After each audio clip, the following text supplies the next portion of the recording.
وَإِذَا تُلِيَتْ عَلَيْهِمْ آيَاتُهُ زَادَتْهُمْ إِيمَانًا وَعَلَىٰ رَبِّهِمْ يَتَوَكَّلُونَ।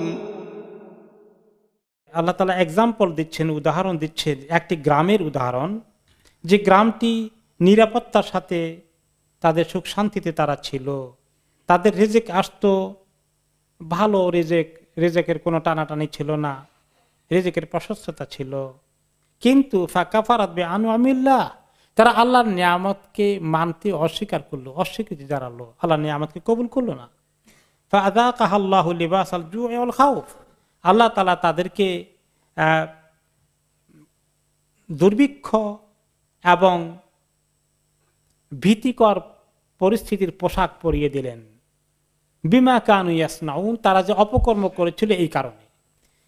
মুফাসসিরিন কিরাম বলেছেন যে এটা মক্কাবাসীদের সঙ্গে আল্লাহ তাআলা বলেছেন। রাসূলুল্লাহ সাল্লাল্লাহু আলাইহি ওয়াসাল্লাম আসার আগে আসলে মক্কায় আল্লাহ তাআলা নিরাপত্তা জায়গা করেছেন, সেখানে সারা দুনিয়া থেকে ফল ফলাদি খাবার দাবার আসার ব্যবস্থা আল্লাহ চালু রেখেছেন। ইব্রাহিম আলাইহিস সালাম দোয়া করেছিলেন, এটা তারা ভোগ করছিল, এনজয় করছিল। যদিও মক্কায় কোনো ফসল হয় না, কিন্তু তারা সব সময় সাপ্লাই তাদের লেগেই আছে। কত মানুষ হজ উমরা করতে যায়, শুধু এখনকার জামানায় না, আর জাহেলি জামানাতেও মানুষ আসতো, যার ফলে তাদের রিজিক সাপ্লাই তেমন কোনো অসুবিধা হতো না, তাদের ব্যবসা বাণিজ্য এইগুলো নিয়ে চলতো। কিন্তু যখন নবী করিম সাল্লাল্লাহু আলাইহি ওয়াসাল্লাম আশ্রয় দাওয়াত দিলেন, তারা যখন মানতে অস্বীকার করলো, তখন কিন্তু হিজরত করার আগে আল্লাহ তাআলা মক্কায় কিছুদিন দুর্ভিক্ষ দিয়েছিলেন, এমন দুর্ভিক্ষ যে তাদের এখন না খেয়ে মরার অবস্থা। তখন কাফেররা এসে কি বলে রাসূলুল্লাহ সাল্লাল্লাহু আলাইহি ওয়াসাল্লামের কাছে, মুহাম্মদ কি করছে তোমার আল্লাহকে, কি বললা, তোমার এই সব এখন দুর্ভিক্ষে মারা যাবে, এরা সবাই তোমার গোষ্ঠীর আপন গোষ্ঠীর লোকজন না, তুমি কি চাও সবাই মরে যাক, এটি তোমার আল্লাহর কাছে দোয়া করো। তো তিনি আবার দোয়া করেছেন, কিন্তু তারপরে দেখা গেল আবার যাইছে। তো আল্লাহ তাআলা ওই তাদের দুর্ভিক্ষের কথা এক্সাম্পল দিয়ে বলছেন যে আল্লাহ তাআলা ওই গ্রামের উদাহরণ, ওই জনপদের উদাহরণ দিচ্ছেন মক্কার, যেখানে তারা ছিল নিরাপত্তায় ছিল। তাদেরকে অন্য জায়গায় অনেক যুদ্ধ হতো, কিন্তু কাবার আশেপাশে মক্কার ভূমিতে যুদ্ধ নাই, আর খাবারের অভাব নাই, নিরাপত্তা ছিল, রিজিক ছিল, প্রচুর রিজিক আসতো, কুল্লে মাকান মিন কুল্লে মাকান, চতুর্দিক থেকে সেখানে আসতো। ফাকাফারাত বিআনআমিল্লাহ, কিন্তু আল্লাহর এই নিয়ামত খেলো, আর নবীকে পাঠালাম আমার খবর দিয়ে, সেটাকে তারা অস্বীকার করে বসলো। তখন আমি কি করলাম, তাদেরকে শাস্তি দিলাম। ফাআযাকাহাল্লাহু লিবাসাল জু', আল্লাহ তাআলা তাদেরকে ক্ষুধার পোশাক পরিয়ে দিলেন, মানে অভাব অনটন দুর্ভিক্ষ ধরিয়ে দিলেন। আল খাউফ, যার ফলে তাদের নিরাপত্তাও চলে গেল। এটা তাদের অপকর্মের পরিণাম, ফল ছিল। ওয়ালাকাদ জাআহুম রাসূলুম মিনহুম ফাকাযযাবুহু ফাআখাযাহুমুল আযাবু ওয়া হুম যালিমুন, তাদের কাছে রাসূল এসেছিলেন, তাদের মধ্য থেকেই, বাইরের কোনো অন্য জায়গা থেকে আরেক ভাষাভাষী কোনো লোক আসেননি। এত সুন্দর করে তাদের আপনজন বুঝিয়ে দিচ্ছেন, এরপরেও বলে তুমি মিথ্যা নবী, তুমি আসলে আল্লাহ তোমাকে কোনো ওহী দেননি। ফাআখাযাহুমুল আযাবু ওয়া হুম যালিমুন, আল্লাহ তাআলা তাদেরকে আযাব দিয়ে ধরলেন, এই কারণে যে তারা নিজেদের প্রতি জুলুম করছিল, অন্যায় আচরণ করছিল, তারা ছিল সীমালঙ্ঘনকারী। তারপরে আল্লাহ তাআলা আবার তাদেরকে ঠিক করে দিয়েছেন, আবার রিজিক দিয়েছেন, দেখি তারা হিদায়াতের দিকে আসে কিনা। এরপরে আল্লাহ তাআলা মুমিন বান্দাদেরকে এবার নসিহত করছেন। মুমিন বান্দাদেরকে যে আল্লাহ হালাল রিজিক দিয়েছেন, কি সুন্দর, এই তারা খেয়ে কি করবে। ফাকুলু মিম্মা রাযাকাকুমুল্লাহু হালালান তাইয়িবান ওয়াশকুরু নি'মাতাল্লাহি ইন কুনতুম ইয়্যাহু তা'বুদুন। হে মুমিনগণ, তোমরা খাও আল্লাহ তাআলার হালাল এবং তাইয়্যিব রিজিক, আল্লাহ তাআলার হালাল এবং তাইয়্যিব রিজিক খাও, আর ওয়াশকুরু নি'মাতাল্লাহ, আল্লাহ তাআলার এই নিয়ামতের শুকর আদায় করো, যদি সত্যি তোমরা আল্লাহর ইবাদত করতে চাও। আল্লাহ তাআলা আমাদেরকে হালাল রিজিক দান করেছেন, আমরা কত শুকরগুজার করব, আমরা কত হালাল রিজিক খাই, কোনো হারাম রিজিক খাই না। আর হালাল রিজিকগুলো তাইয়্যিবাত, ইউহাররিমু আলাইহিমুল খাবায়েথ ওয়া ইউহিল্লু লাহুমুত তাইয়্যিবাত ওয়া ইউহাররিমু আলাইহিমুল খাবায়েথ। নবীর কাজ হচ্ছে ভালো ভালো জিনিসগুলো হালাল ঘোষণা করে দেওয়া, আর যেগুলো খারাপ জিনিস ওগুলোকে হারাম ঘোষণা করে দিয়ে যাওয়া। চিন্তা করে দেখেন আল্লাহ তাআলা আমাদের কত ভালো জিনিস খাওয়াচ্ছেন। আমরা খাই গরুর গোশত, ছাগলের গোশত, মুরগির গোশত, আর কিছু লোকে খায় শুকরের গোশত। দেখতেই তো বোঝা যায় দুইটার মধ্যে পার্থক্য কি, কোনটা তাইয়্যিবাত আর কোনটা খাবাইস। সুবহানাল্লাহ। কোরিয়া লোকেরা কুকুর খায়, চাইনিজেরা সাপ খায়, সাপের স্যুপ খায়। বানর জানতো, বানরকে মাথার মধ্যে পিঠা দিয়ে মগজ বাইর করে সেটা আবার তারা লবণ টবণ মেখে খায়। কত রকমের নাউজুবিল্লাহ। কোন কোন এলাকায় থাইল্যান্ড বিভিন্ন জায়গায় বিভিন্ন পোকা মাকড় এগুলো ধরে নিয়ে এগুলাকে তেলে ফ্রাই করে খায়। সুবহানাল্লাহ। আর আল্লাহ তাআলা এই মুসলিম উম্মাহকে এত পবিত্র জিনিস খাওয়াচ্ছেন। সুবহানাল্লাহ। তো আল্লাহ তাআলা বলছেন যে হালালান তাইয়্যিবা। হালাল এবং তাইয়্যিবার আরেকটা জিনিস আছে, যে হালালটা আছে আবার তাইয়্যিব হওয়া লাগবে। তাইয়্যিব বলতে কিছু জিনিস আছে, যেমন মুরগি আমাদের দেশে যেগুলা ঘরে খোলা ছাড়া মুরগি সারাদিন ঘুরে বেড়ায়। কিছু কিছু মুরগি আছে একদম নাপাক জিনিস খায় বেশি, ওই পায়খানা কোথায় আছে ওইগুলা খায় বেশি করে। এরকম কোন কোন মুরগির নেশা আছে, এগুলোকে বলে জাল্লালা। এগুলো খাওয়া নিষেধ। এরকম যদি হয় তাহলে এগুলো খাওয়া নিষেধ। তাহলে কি করতে হবে? এরকম কোন মুরগি যদি থাকে কি করবেন, এখন বিক্রি করে দিলে তো আরেকজন খাবে, আপনিও খেতে পারবেন না। তাহলে এটার জন্য বুদ্ধি হলো তাকে ধরে বন্দি করে রেখে সপ্তাহখানিক ভালো তাইয়্যিবাত খাবার দিয়া তাকে রিফাইন করবেন আর কি, তার ওয়াশ আউট হয়ে যাবে, এরপরে খেতে পারবেন। তো এইভাবে খাওয়ার ক্ষেত্রে আল্লাহ তাআলা এত পবিত্র ভালো খাবারগুলো আমাদেরকে রেকমেন্ড করেছেন। আর এগুলো এই জন্য অনেক এখানে আসে ইংলিশ লোকেরা, আমাকে হালাল শপের লোকেরা বলে কোনো কোনো সময় যে অনেক নন মুসলিম হালাল কিনতে আসে। তা আমরা জিজ্ঞেস করি তোমরা এগুলো হালাল খেতে কিনতে আসো কেন? বলে যে এগুলো ফ্রেশ, মোর ক্লিন। এবং তার কারণ হচ্ছে আল্লাহ তাআলা যে ওই করেন জবাই করার মাধ্যমে প্রবাহিত রক্ত, দামান মাদবুহান, হ্যাঁ, যেটা কথায় হয়তো একটু পরে আসবে, আর দাম আসতেছে, সেটা যে প্রবাহিত যে রক্ত জবাই করলে অনেকগুলো ঘটঘট করে বেরিয়ে যায়, এগুলো অনেক ক্ষতিকর জিনিস। জবাই না করলে এগুলো ভিতরে থেকে যায়, আর এগুলোর মধ্যে অনেক জার্ম থাকে। একদম ডক্টর আব্দুল মজিদ কাতমি একজন ভালো এই বিষয়ে স্পেশালিস্ট আছেন, তিনি এগুলো অনেক রিসার্চ করেন, রিসার্চ পত্র জোগাড় করেন, এগুলো ছাড়েন, পরে দেখবেন যে এগুলোর মধ্যে এত বেনিফিট সায়েন্টিফিক্যালি প্রোভেন। যেগুলাকে ইলেকট্রিক শক দিয়ে মেরে ফেলে তারা জবাই করে না, কিন্তু তাদের গরু ছাগল যেগুলা নন হালাল এগুলো জবাই করে না, ইলেকট্রিক শক দিয়ে মেরে ফেলে, তারপরে কাটে। ওই রক্তগুলো গোশতের মধ্যে সব জমে জমে থাকে, ধুইলেও এগুলোর জার্ম লেগে আসে, এগুলোর মধ্যে অনেক ক্ষতি আছে। তা আল্লাহ তাআলা আমাদেরকে প্রবাহিত রক্তকে হারাম করে দিয়ে একদম ক্লিন জিনিস আল্লাহ তাআলা আমাদেরকে খাওয়াচ্ছেন। এটা হলো তাইয়্যিব। তো সেই কথা আল্লাহ তাআলা বলছেন যে ওয়াশকুরু নি'মাতাল্লাহ ইন কুনতুম ইয়াহু তা'বুদুন, তোমরা আল্লাহ তাআলার নিয়ামতকে খেয়ে এগুলো শুকর আদায় করো যদি সত্যিকার ইবাদত করতে চাও, যদি সত্যিকার আবেদ হতে চাও। তাহলে ভালো আবেদ হতে হলে কি করতে হবে?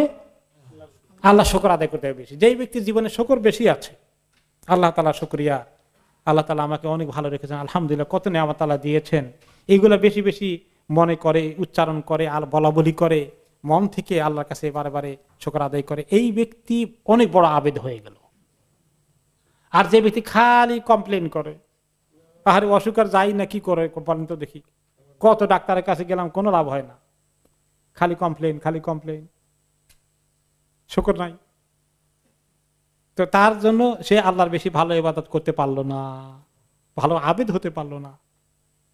ভালো আবেদ হওয়ার জন্য আল্লাহ তাআলা শুকর আদায় করতে হবে। এই জন্য ইবাদতের সঙ্গে শুকরের সাংঘাতিক সম্পর্ক আছে। সেই জন্য রাসূলুল্লাহ সাল্লাল্লাহু আলাইহি ওয়াসাল্লাম ফরজ নামাজের পরে যে দোয়াটা সবচেয়ে বেশি করে করতে তাকিদ করেছেন, সেই দোয়াটা কি? আল্লাহুম্মা আইন্নী আলা যিকরিকা ওয়া শুকরিকা ওয়া হুসনি ইবাদাতিক। আল্লাহ আপনাকে সুন্দর করে ডাকতে, আপনাকে ডাকার জন্য, আপনার শুকর আদায় করার জন্য, আর সুন্দর করে ইবাদত করার জন্য আপনাকে আমাকে সাহায্য করেন। তাহলে শুকরের সঙ্গে ইবাদতের সম্পর্কটা এরকম, শুকরগুজার হওয়া, কৃতজ্ঞতা প্রকাশ করা, অভিযোগ কম করা, কমপ্লেন কম করা, এটা একটা ভালো ইমানের লক্ষণ, আল্লাহ তাআলা ইবাদতের আবেদ হওয়ার লক্ষণ। ইন্নামা হাররামা আলাইকুমুল মাইতাতা ওয়াদ-দামা ওয়া লাহমাল খিনজির ওয়া মা উহিল্লা লিগাইরিল্লাহি বিহি, শুধুমাত্র আল্লাহ হারাম করে দিয়েছেন অল্প কয়েকটা জিনিস। পৃথিবীর মধ্যে সবচেয়ে যত জিনিস আছে, হারাম জিনিস বেশি না হালাল জিনিস বেশি? হালাল জিনিস বেশি। হারামের সংখ্যা একদম কম। তারপরে মানুষ কমপ্লেন করে এত হারাম করে রাখছে, খাইতে পারি না, ধরতে পারি না। ইন্নামা হাররামা আলাইকুম, তোমাদের জন্য তিনি শুধুমাত্র কয়েকটা জিনিস হারাম করেছেন। আল মাইতা, মৃত, মৃত পশু, মৃত জানোয়ার যেটা জবাই করা হয়নি, এটাকে হারাম করেছেন। আর ওয়ালাহমাল খিনজির, শুকরের গোশত হারাম করেছেন। ওয়ামা উহিল্লা ওয়াদ্দাম, তার আগে ওয়াদ্দাম, রক্ত। কোন রক্ত? প্রবাহিত রক্ত, যেটাকে জবাই করার সময় যে রক্তটা আসে। এই সমস্ত দেশে কোন কোন জায়গায়, ইউরোপিয়ান কোন কোন দেশে কি করে, এই প্রবাহিত রক্তগুলোকে তারা ধরে রাখে, ধরে রেখে এক ধরনের পাইপের মধ্যে ঢুকায়, এগুলো ফ্রোজেন করে রাখে, এগুলো দিয়ে আবার স্যান্ডউইচ বানাই খায়। কি যে অবস্থা মানুষের! তো এটা হচ্ছে নাপাক, গায়রে তাইয়্যিব, হারাম, এটাকে আল্লাহ নিষেধ করেছেন। এখন তারপরে প্রবাহিত রক্ত শেষ হয়ে গেলে অনেক সময় দেখা যায় আমরা ধুই, তাহলে রক্ত কিছু থাকলে সেগুলো চলে গেল, কিন্তু ধোয়ার পরেও দেখা গেল পাতিলে বসিয়েছেন, এরপরে রক্ত একটু বের হয়ে গেছে। এটা কি করা যায়? এখন কোনো অসুবিধা নাই, এটা আর হারামের মধ্যে না। এইভাবে যখন পাতিলে বসালে একটু ভিতর থেকে আসে, আলহামদুলিল্লাহ, এটা তো ইম্পসিবল। এখন পাতিল থেকে আবার নামা, আবার ওটা একটু ধো, তা আবার চড়ালেন, আবার আরেকটু বের হয়ে গেছে, আবার নামান। তো এত কষ্ট মানুষ তো আল্লাহ দিবেন না, এটাকে আল্লাহ ইগনোর করে দিয়েছেন, অসুবিধা নেই।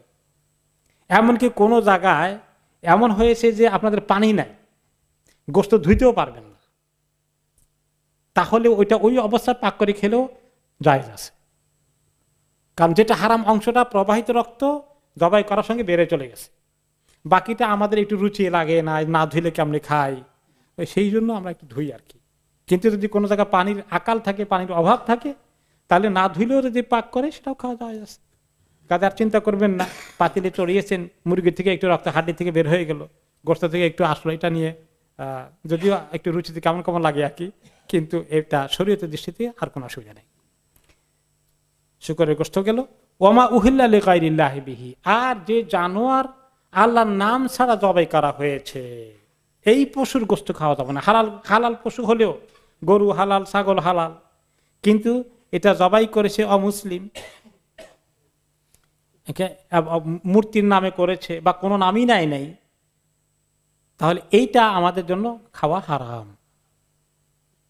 তাহলে এখন কিন্তু কেউ যদি এমন অবস্থায় পড়ে যায় যে যেখানে তার না খেয়ে মরবে, খাবার কোনো হালাল খাদ্য না, একদিন গেল, 2 দিন গেল, 3 দিনের দিন, এখন তার জান যাওয়ার অবস্থা, ফামানি তুররা গায়রা বাগি ওয়ালা আদ ফাইন্নাল্লাহা গফুরুর রহিম, যে ব্যক্তি বাধ্য হয়ে গেছে জান বাঁচানোর জন্য কিছু হারাম খেতে, কারণ হালাল মোটেই নাই, জীবন বাঁচানোর মতো কিছুই নাই হালাল খাওয়ার, এই ব্যক্তির জন্য সীমা লঙ্ঘন না করে খুব মজা লাগছে তা আর একটু খাই না, কোন যতটুকুন হারাম খেলে জান বাঁচবে এতটুকুন খাবে অল্প করে, আর কালকে আবার একটু জমা রেখে থাকি, ফ্রিজে রেখে দেই, এরকম না করে কোন রকমের জান বাঁচে এরকম করে একটু খেলো, তাহলে ফাইন্নাল্লাহা গফুরুর রহিম, জান বাঁচানোর জন্য এতটুকুন যে হারাম খেয়েছে, এটার জন্য আল্লাহ তাআলা তাকে ক্ষমা করে দিবেন, তিনি দয়াময়।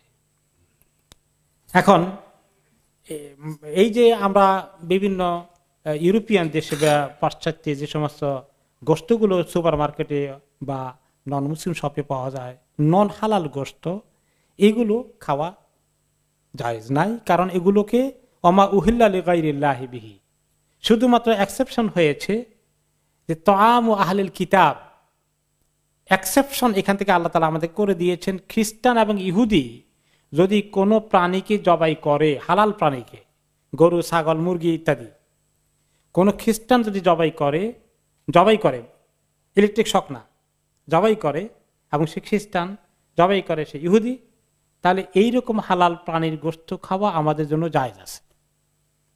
যেমন এটা এখন কারা মেনটেন করে, ইহুদিদের মধ্যে মেনটেনেন্স আছে।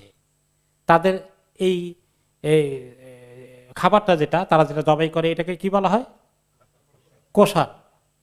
কোষারটা তারা কিন্তু একদম আমাদের মতো জবাই করে, তাদের তরিকা আমাদের তরিকার মতোই। এটা কোষারটা কিন্তু খাওয়া জায়েজ আছে। তাই বলে এখন আমরা হালাল বাদ দিয়ে কোষার খাওয়া শুরু করি, কি বলেন? না, আমাদের হালালকে আমরা এখন চালু রাখবো। কিন্তু কোন জায়গায় আপনি গিয়েছেন হালাল মার্কেট, সেখানে মোটেই নেই, কোষার পাওয়া যায়, আপনি চাইলে খেতে পারবেন। অথবা আপনি এমন এক দূরে গিয়েছেন কোন খ্রিস্টান বাড়িতে, আপনাকে সেই খ্রিস্টান এবং সে জবাই করেছে, তার মুরগি জবাই করে আপনাকে খাওয়াচ্ছে, আপনি খেতে পারবেন, জায়েজ আছে। এই আল্লাহর নাম ছাড়াও সে যে নামাই করুক, সে খ্রিস্টান মনে করে নিজেকে, সে ইহুদি মনে করে নিজেকে, সে জবাই করে দিল, এটা জায়েজ আছে। এটা একটা তাত্ত্বিক কথা, এটা জায়েজ আছে। কিন্তু এই জিনিসটাকে মিসইউজ করা, মিসআন্ডারস্ট্যান্ডিং হচ্ছে। ইসাবুল কারদাবী সাহেব হালাল হারাম বইয়ের মধ্যে লিখছেন যে এই জন্য যে ইউরোপের মধ্যে গোশত যেগুলো পাওয়া যায়, যেহেতু এগুলা আহলে কিতাবের দেশ, কাজে এগুলো খাওয়া জায়েজ আছে। এটা গড়ে হয়ে গেছে, এটা ঠিক নয়। কারণ এই সমস্ত আপনাকে দুটো জিনিস থাকতে হবে, একটা জবাই থাকতে হবে, আর একটা হলো সে খ্রিস্টান অথবা ইহুদি, এইটা হওয়া লাগবে। এক নম্বরে এখানে মেজরিটি সুপার মার্কেটের গুলো জবাই করে না, কি করে? ইলেকট্রিক শক দিয়ে মেরে ফেলে, তো জবাই তো হলো না। কোরআনে যেটা বলা আছে, ওরা জবাই করলে সেটা তারা তখন জবাই করত, এখন জবাই করে না অনেকে। কিন্তু আপনি যদি শিওর হন জবাই করেছে, তাহলে একটা শর্ত পাওয়া গেল। আর 2 নম্বর শর্ত হলো যে সে নিজেকে ইহুদি মনে করতে হবে এবং খ্রিস্টান বলে দাবি করবে, এই দুইটার একটা হওয়া লাগবে। কিন্তু এই সমস্ত দেশে অনেক লোক আছে, সে বলে আমি তো এইথিস্ট, আমি নাস্তিক, এখানে বুদ্ধিস্ট আছে, এখানে হিন্দু আছে, এখানে অগ্নি পূজারক আছে। কে করলো জবাই? যদি জবাই করে থাকে কোনো ঠিক ঠিকানা নাই, কাজে এগুলো খাওয়া যাবে না। ওই হালাল হারাম বই পড়ে ইউরোপের অনেক আরবরা খাওয়া শুরু করে সমানে। আমি গেলে প্রায় ইউরোপে ওই প্রশ্নটা আসে, এটা অনেক আরবরা নর্মাল সব থেকে নিয়ে আসে, কয় তা ইসাবুল কারদাবী সাহেব রেখে দিয়েছেন হালাল জায়েজ আছে। ওনার লেখার ক্ষেত্রে উনি হয়তো ব্যাখ্যা করেন, এতে এই সমস্ত দেশে ছিলেন না বিদায়, আর তারা খাওয়ার ক্ষেত্রে আর তারা তাকি করে না যে এই দুটো শর্ত আছে কিনা। তাহলে ওমা উহিল্লা লিগাইরিল্লাহি বিহি, আল্লাহ তাআলার নামে জবাই করাটাই আমাদেরকে খেতে হবে। সোজা কথা যে আহলে কিতাবের খাবার ইন থিওরি জায়েজ আছে, কিন্তু ইন প্র্যাকটিক্যাল সেন্সে, প্র্যাকটিক্যালি এইটা এখান এই দেশে সুপার মার্কেট থেকে এটা খাওয়া যাবে না। কি কারণে? দুটো শর্তের হয়তো দুটোটাই মিস হয়ে আছে, কাজে এই যে হালাল হওয়ার কোনো সম্ভাবনা নেই। এখন এই যে ফামানিতুর গায়রা বাগিন ওয়ালা আদ, বাধ্য হয়ে মানুষের উপায়হীন হয়ে গেলে, না খেয়ে মরতে গেলে, এটা অ্যালাউ করা হয়েছে। এখান থেকে কোন মাসালা কেয়াস করেছেন কেউ কেউ, আরো অনেক মাসালায়, যে জীবন বাঁচানোর জন্য মানুষের খুব জরুরত হয়ে গেলে তখন আদ-দরুরা তুবিহুল মাহদুরাত, অনেক প্রয়োজন, হালাল নাই, হারাম ছাড়া উপায় নাই। যেমন একটা ঔষধ, এমন একটা ঔষধ আছে এই রোগের জন্য, এর কোনো বিকল্প নাই, এর কোনো সাবস্টিটিউট নাই, একমাত্র যে ওষুধটা আছে সেটার মধ্যে অ্যালকোহল আছে ফর এক্সাম্পল। তাহলে এটা যদি এইরকম জরুরত হয়ে যায়, একটা প্রিন্সিপাল ফুকাহা কেরাম বের করেছেন আদ-দরুরা তুবিহুল মাহদুরাত, যে একান্ত জরুরত, যেটা না হলে মানুষের জীবন বিপন্ন হতে পারে, প্রচন্ড কষ্ট হয়ে যেতে পারে, এইরকম হারাম জিনিসকে আল্লাহ তাআলা কোনো কারণে হালাল করেন, এই আয়াত তার দলিল। এখন আসলো যে সেটা মানুষের প্রয়োজনগুলোকে কয়েক কিসিম আছে। একদম চূড়ান্ত প্রয়োজনটাকে বলা হয় জরুরা বা দরুরা, নেসেসিটি। তার নিচে লেভেলে আছে হাজত, একটু দরকার, এটা না হলে মরবেন না কিন্তু বেশ দরকার। দুইটার মধ্যে পার্থক্য বুঝতে পেরেছেন? হ্যাঁ, একটা একদম জরুরি দরকার, ওটা না হলে আমার জীবন বিপন্ন, প্রচন্ড ক্ষতিগ্রস্ত হবো। একটা হলো যে না, একটু দরকার আছে কিন্তু এত না যে জীবন বিপন্ন হয়ে যাবে, এটাকে বলা হয় দরুরা এক নম্বর। 2 নম্বরে, 1 নম্বরে দরুরাত, 2 নম্বরে হাজিয়াত, 3 নম্বরে হলো তাহসিনিয়াত, যে এত দরকার না তবে আমার জন্য একটু সৌন্দর্যময় করতে, একটু বিউটিফিকেশন, মোর ডেকোরেশন, একটু সুবিধা বাড়বে, এটা না হলো তাহসিনিয়াত। তাহলে মানুষের প্রয়োজনগুলো 3 ভাগে বিভক্ত। ফার্স্ট ওয়ান দরুরাত, 2 নম্বর হাজিয়াত, 3 নম্বর তাহসিনিয়াত। এই শরীয়তের এই 3টে কায়দা এই আয়াতের আলোকে নেওয়া হয়েছে। ফামানিতুররা গায়রা বাগিন ওয়ালা আদ, ইতুররা এখান থেকে দরুরা আসছে শব্দটা। এখান থেকে নিয়ে মনে করেন কোন কোন ফুকাহারা মর্গেজ হালাল করে দিয়েছেন, মেজরিটি আলেমরা বলছেন হারাম, কিন্তু কিছু কিছু হালাল বলেছেন। এই হালালের পক্ষে দলিল নাই, কারণ জরুরত ছাড়া হালাল। তারা বলছেন যে এরকম যেহেতু শুকরের গোশত খাওয়া জায়েজ আছে, সেই ক্ষেত্রে এই সমস্ত দেশে বাড়িঘর কিনে একটু মুশকিল আছে বিদায় সুদে নেওয়া যাবে। কিন্তু এটা কি শুকরের গোশত খাওয়ার তো বেকায়দায় আছেন নাকি? আপনি কাউন্সিল আপনাকে ডিসকাউন্ট দিবে, 100,000 পাউন্ড পাবেন, মাশাআল্লাহ, আপনি মালিক হয়ে যাবেন। এখন মালিক হচ্ছেন না, এটাকে শুকরের গোশত খাওয়ার মতন বিপদে পড়ছেন নাকি? তো এটা কেমনি খাটলো? এতে আমি একটু সহজ এক্সাম্পল দেই। ভাত খাওয়া, এখন ভাত নাই, রুটিও নাই, হালাল কিছু নাই, তাহলে তো এখন ওই যে শুকরের গোশত খাওয়া জায়েজ হয়ে গেল, একটুখানি খাওয়া। কিন্তু এমন এক জায়গায় আসছেন যে আপনার ভাত আছে, তরকারি কিছু নাই, এখন আপনার জরুরত মিটে গেছে, হাজত নাই, জীবনে তো আমি তরকারি ছাড়া ভাত খাই নাই, খালি ভাত খাই নাই, কেমনি খাই না? খান 4টা, জানো আসার জন্য খান। তরকারির হাজত আছে কিন্তু হবে না।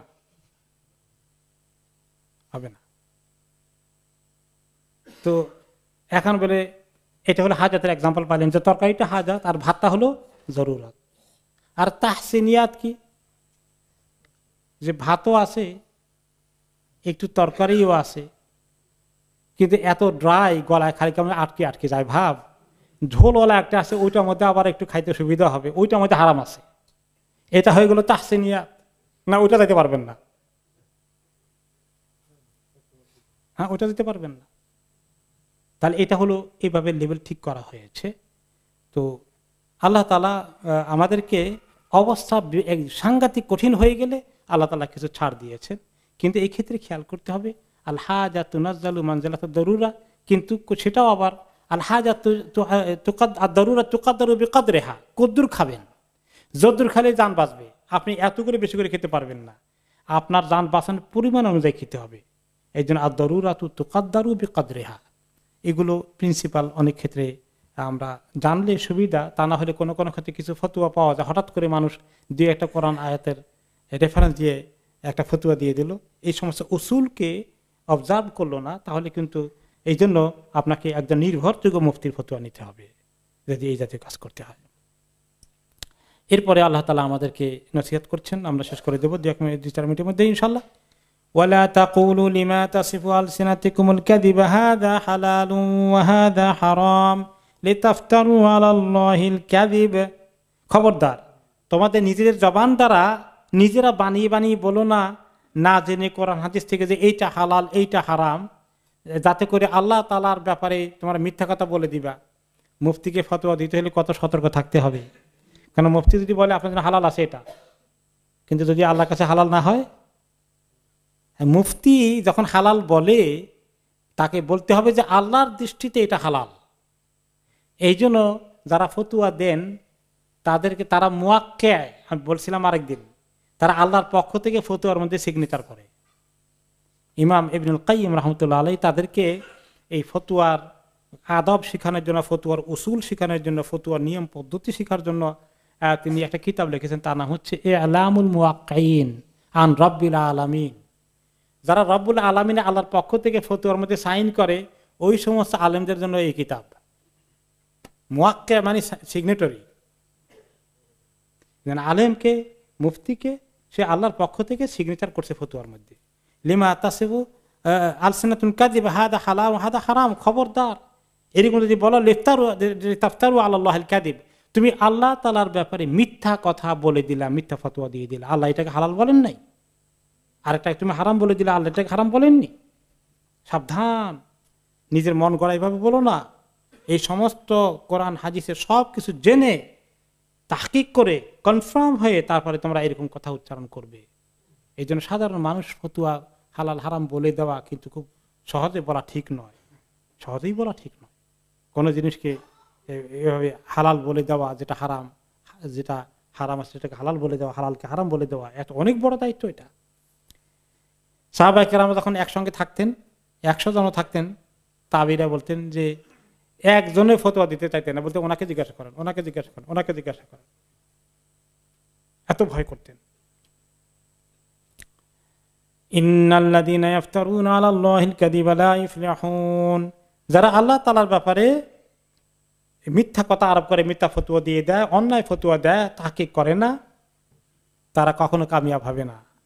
আমি কয়েকদিন আগে বলছিলাম কিনা যে একটা বিয়ে হয়ে গেছিল, বলছিলাম না? সিরাতের প্রোগ্রাম করছিলাম না তাফসীরে বলছিলাম? সিরাতে বলছিলাম, জরুরি কথা। সুবহানাল্লাহ, একজন আলেমের কাছে জিজ্ঞেস করেছে এক ধরনের নাতিন হয়, তাকে বিয়ে করতে পারবে কিনা। নাতিন কিরকম হয়? নিজের বোনের মেয়ে, তার মেয়ে, মানে আপন বোনের মেয়ের ঘরের নাতিন, আপন বোনের নাতিন। এই এখন তাদের দুজনের সঙ্গে ভালোবাসা হয়ে গেছে। হায় রে আল্লাহ, দেখছেন ইসলামী শরীয়ত মানুষ রক্ষা না করলে কি অবস্থা হয়। এরপরে গেছে একজন কাজী সাহেবের কাছে, গিয়ে বলছে যে আমরা বিয়ে করতে চাই, ঠিক আছে কিনা। তো 14 জনের হিসাবে তো পড়ে না, বিয়ে পড়াই দিছে বাংলাদেশে। এই কাণ্ড এই গত 3-4 দিন আগে আসলেন, এসে পরে তাকে কিতাবপত্র খুলে দেখালাম যে কাজ তো অন্যায়। কারণ ফোকাহে কেরাম এই ব্যাখ্যায় বলেছেন যে বেন্তুল ওখত যেমন হারাম, মানে বোন হারাম, মাহরামের মধ্যে পড়ে 14 জনের একজন। এখন এই বোনের নিচে যদ্দূর যাবে, বেন্তুল ওখত, বেন্তুল ওখত, বোনের মেয়ে, মেয়ের মেয়ে, মেয়ের মেয়ে যদ্দূর যাবে নিচে, ওয়া ইনসাফুলা, পুরোটা হারাম। এখন বলে যে প্রায় 6 মাস হয়েছে ওদের বিয়ে হয়ে গেছে। এখন কি মাথা হাত দিচ্ছে যে এখন কি হবে উপায়। একজন যে এই কথা বললো যে 14 জনের মধ্যে নাই হয়ে গেছে, বিয়ে পড়িয়ে দিয়েছে, কি কাজ করিয়েছে বলেন তো দেখি। কত জঘন্য কাজ হয়েছে, মাহরামের সঙ্গে বিয়ে হওয়া কত মারাত্মক অপরাধ। কাজেই আলেম ওলামারা যে কি আগুনের উপরে বসবাস করছেন, ফতোয়া এত সহজ জিনিস।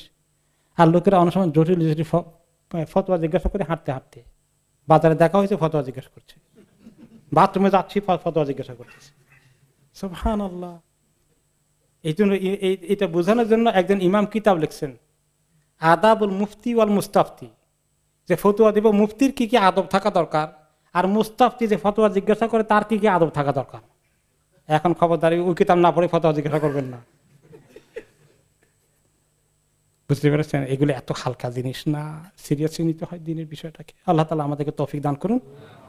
মাতাউন কালিলুম ওয়া লাহুম আযাবুন আলীম, যারা এরকম করে ফেলে, ইন্নাল্লাযীনা ইফতারুনা আলাল্লাহিল কাযিবা লা ইফলিহুন, যারা এইভাবে আল্লাহর ব্যাপারে অন্যায় কথা বলে দেয়, হালালকে হালাল, হালালকে হারাম বলে এইভাবে ফতোয়া দিয়ে দেয়, তারা কখনো কামিয়াব হবে না।